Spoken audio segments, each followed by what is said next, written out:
This week I have a wonderful panel of guests and we're going to talk about why it's the right time to invest in the property market and why they believe prices are climbing on their way up again. We'll list out growth drivers in the indoor real estate market and we'll give you some investment options as well. And finally, we'll discuss Chennai, Pune and Bangalore. We'll tell you where our experts think you should be buying.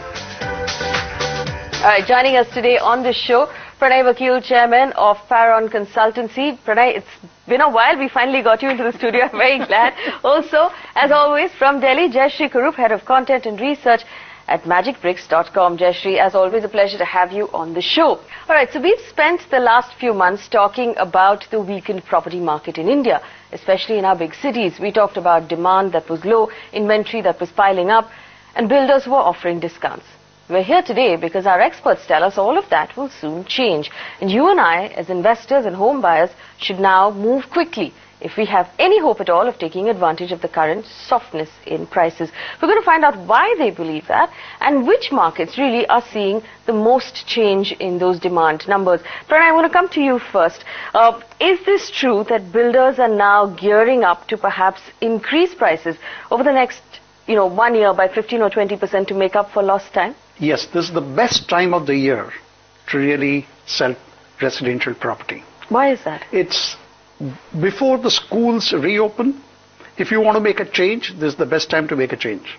Okay. So every year, you'll find that up to June, and starting about February, March, you'll find that there is some kind of an increase in demand for residential property. So that we're going to witness. All developers obviously know about it, and they want to encash on it. There's another thing, and that's about the NRIs. Normally, they do some spade work in October, November. Then they visit India in December, January, February, and that's the time they close deals. So, this is the best time of the year to really transact from the developer's perspective. And from the other end of the table, what is the best time of the year? Well, other end of the table, yes, because of the softness in demand, because of the input costs going up, and with the elections coming around the corner, the developers are saying, hey, let me not miss the bus. Let's kind of try and encash what we can. Not that they are reducing the prices left, right, and center. They are not. But in terms of grabbing the demand, in terms of cornering the demand, whatever they can, they want to do it at this point in time. Jayashree, when you're looking at the website right now and you're analyzing demand, what makes you believe right now that demand is going up, and what pockets of the market are you seeing demand go up in terms of ticket size? Faith, there are both ends of the market seem to be doing fairly well in terms of demand, and there is a lot of supply in both. Let me put it like this. The luxury markets, there is a big demand, and I see a lot of people, and this is something that we think our surveys are showing, that people are using this opportunity to upgrade into, these are end users, and they are trying to upgrade. For instance, if you've been staying in a 2 BHK apartment, it is a good time to go for the 3 BHK because while, like Pranay said, values have not gone plummeting down, they haven't really risen for a year, and therefore this is a good time. Even that is, the 10%, 15% that you see annually rising has not risen. Therefore, this is a good time to buy. On the other hand, I see a lot of action at the lower end of the pyramid where affordable housing, especially in the suburban and peripheral areas where people can afford to buy or where projects are being launched, I see a lot of interest on the site there. Jayashree, what is your advice right now for someone who's been watching the show for the last 6 months, trying to make up their mind? They write to us on a regular basis. Should they be going out right now and closing that deal? Is there still room for negotiation? You can negotiate, but I think this is a good time to go and buy. Actually, this is the time when you should be out there looking at your properties, selecting your properties, whether it is from the websites, whether it's from your brokers. Go check out your properties, and if you see a property that you like, buy it now, because when prices rise, the chances are that if you've liked a property, you may find that you are edged out of the market because that has become more expensive for you. All right, so when Jayashree says this is the time to go out and look, immediately after the show is done, you should step out of the house and start looking at property. Pranay, for someone who's looking to invest in this market, as an investor, Jayashree talked about the different markets. Now, we do, like you said, you do expect it to go up. Should I be focusing on the lower end or the upper end as an investor? Where do you expect the most speed? It all depends on when you want to exit. Right. Because the more expensive the property, possibly more difficult to exit. So, let's assume that you got 2 crores as investable surplus.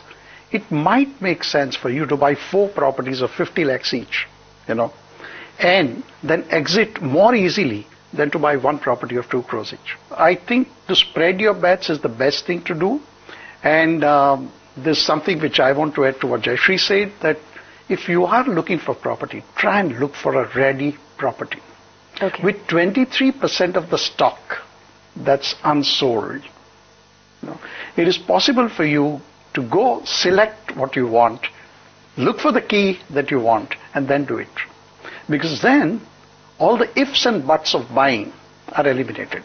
Also tell us this, as an investor right now, if I'm looking at buying in India, should I be looking at the big cities where the ticket size is 1 CR or 2 CR, or should I be looking at smaller cities where I can buy in a good location for 50 lakh rupees? Sometimes I have found that exit is very difficult in some of the smaller cities. Across the board, tier 2 cities, tier 3 cities, it's very difficult to exit in the sense that you have to provide for 6 months.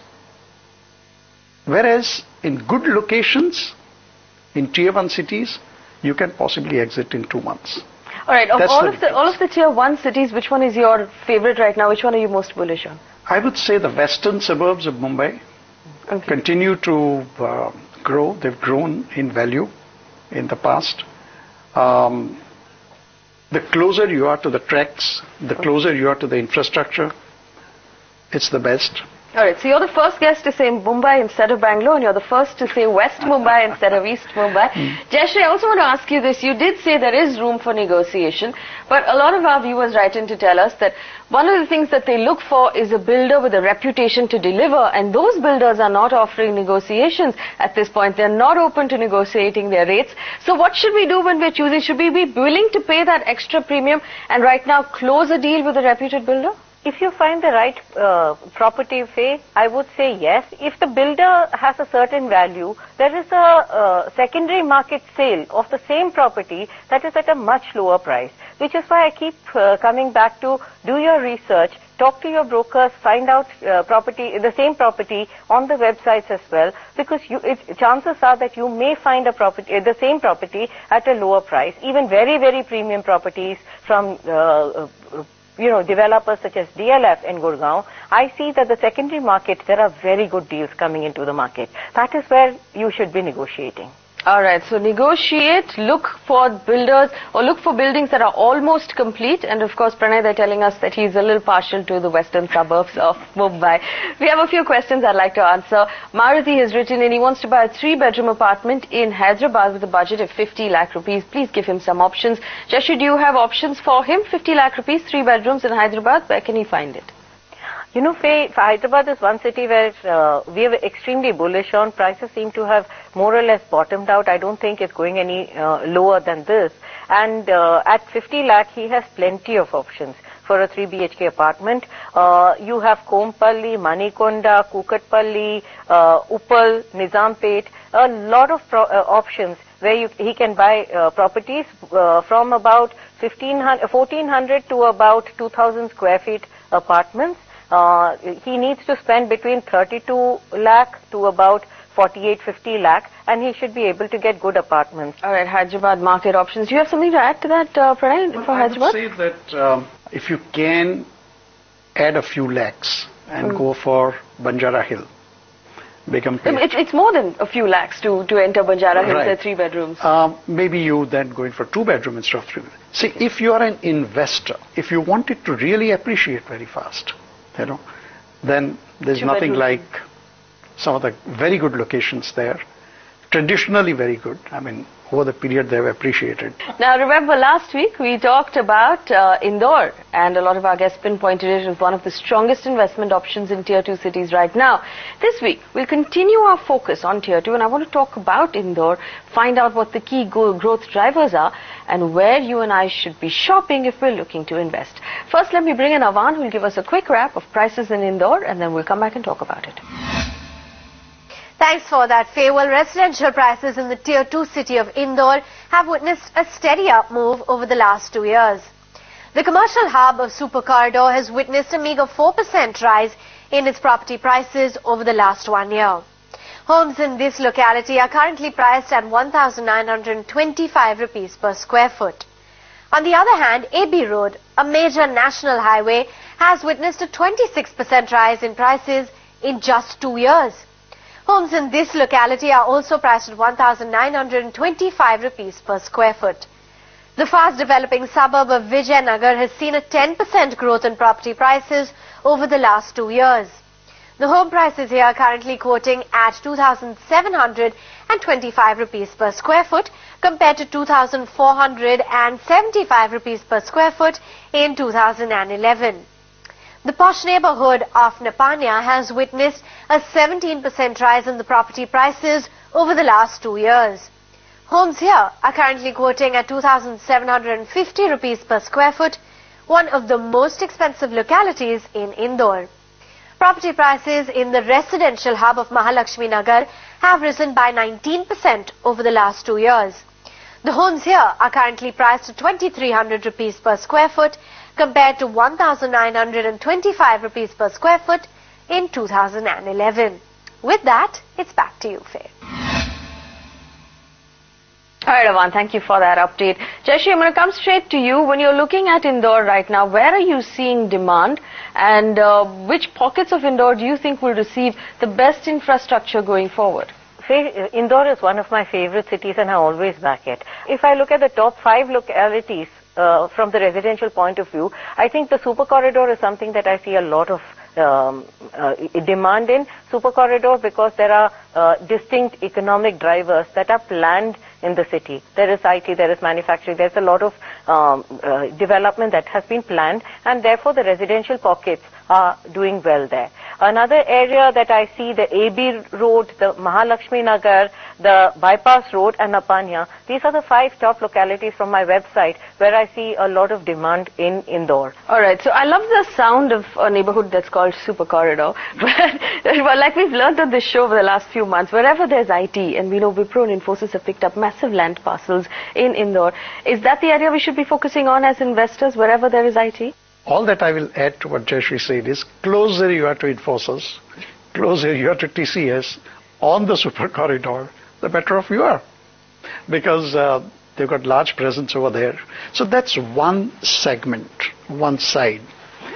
But I still have a lot of faith in Vijayanagar and, places like that which are really doing well, which are like highest priced and all that.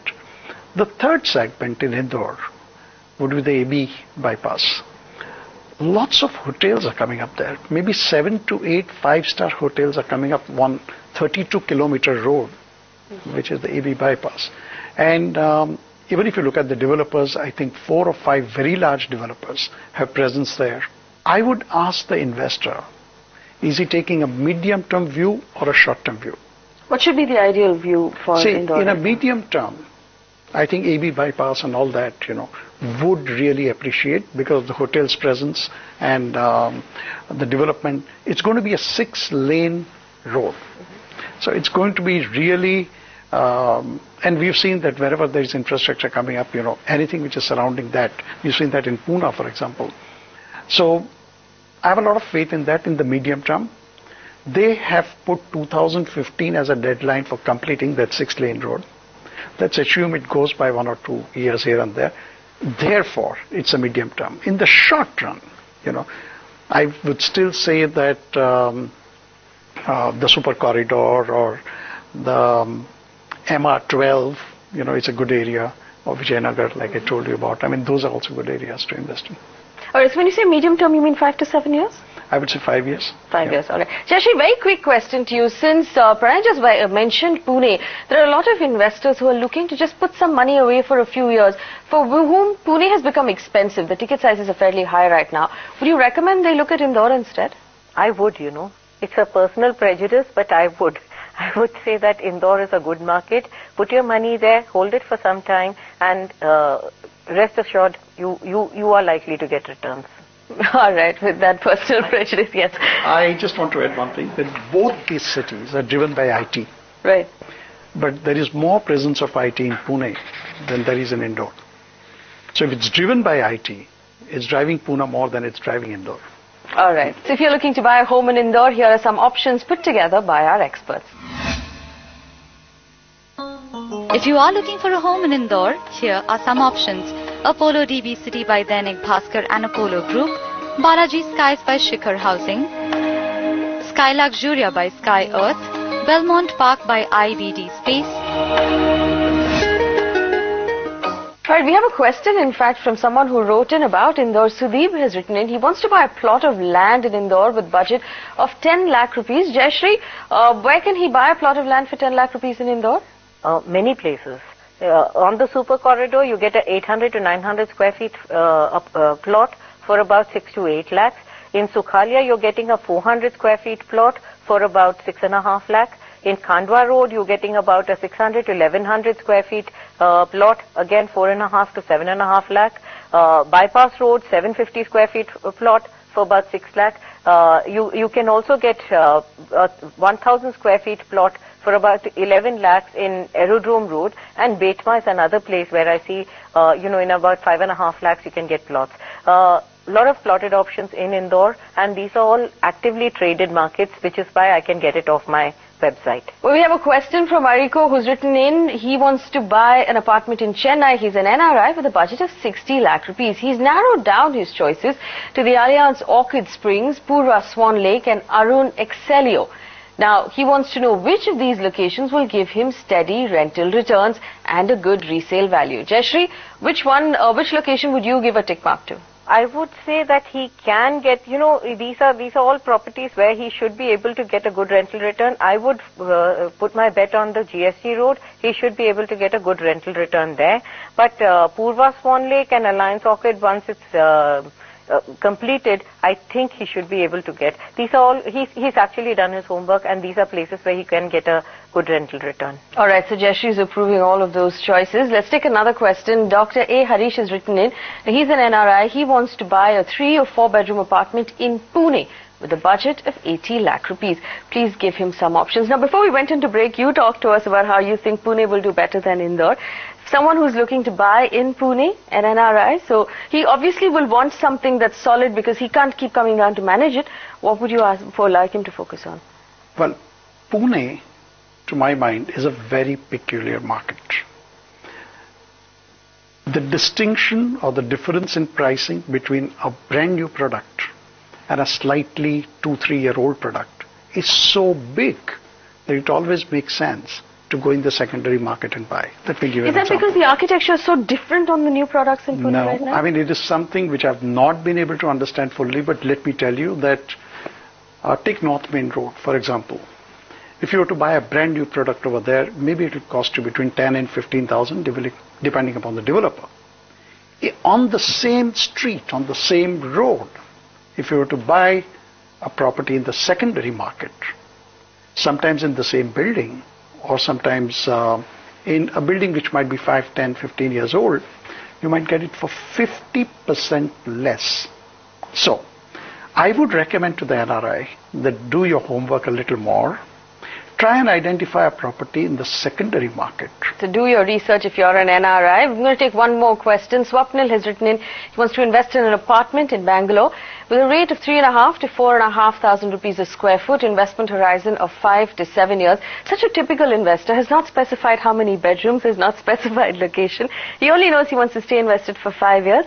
In Bangalore, at that rate, what area should he focus on? I would depend on a developer that you can trust the most. I'm not saying others you can't trust, but because of my connection with Godrej, I would recommend that book an apartment even under construction with Godrej Properties on the road going to the new airport. And it has appreciated in the past, it will continue to appreciate, and it's one location which I would go out of the way to recommend. Alright, so for those of our viewers who are wondering about that connection, Pranay is on the board of the Godrej Properties company, which is not the only reason why you're recommending it, I hope not. Jayashree, do you agree with that area on the route to the new airport in Bangalore? Is that the best option at that rate? Would you like to give him one other option perhaps? I would say that I would go with two locations. One is that I see in Electronic City there's a lot of options that are coming up. Do check out Electronic City. Some of the properties are good. Do check out the background of the developers. Also, when you're looking at the airport road, you would see, North Bangalore has a lot of options, and there are good developers coming up, very unique projects. If you look at something like Bharatiya City, you see that it is completely design-led living. It is a Thani Sandra road. If you look at, most of the big developers, Prestige, Puruvankara, they are all in North Bangalore, and North Bangalore has a few problems, so you must be careful. There should be water. You must know that where the water is coming from. But otherwise, I would say that look at North Bangalore. There are a lot of options, and look at Electronic City. I see a lot of options within this budget. Alright, two options there if you're looking to buy in Bangalore, North Bangalore near the new airport, and of course Electronic City. That unfortunately brings me to the end of the show. Pranay, thank you so much for spending time with us this week. Jayashree, I look forward to seeing you again next week. If you have a question for either of them, send it to us. Our email ID is at the bottom of your screen. You can reach me personally on Twitter. Thanks so much for watching.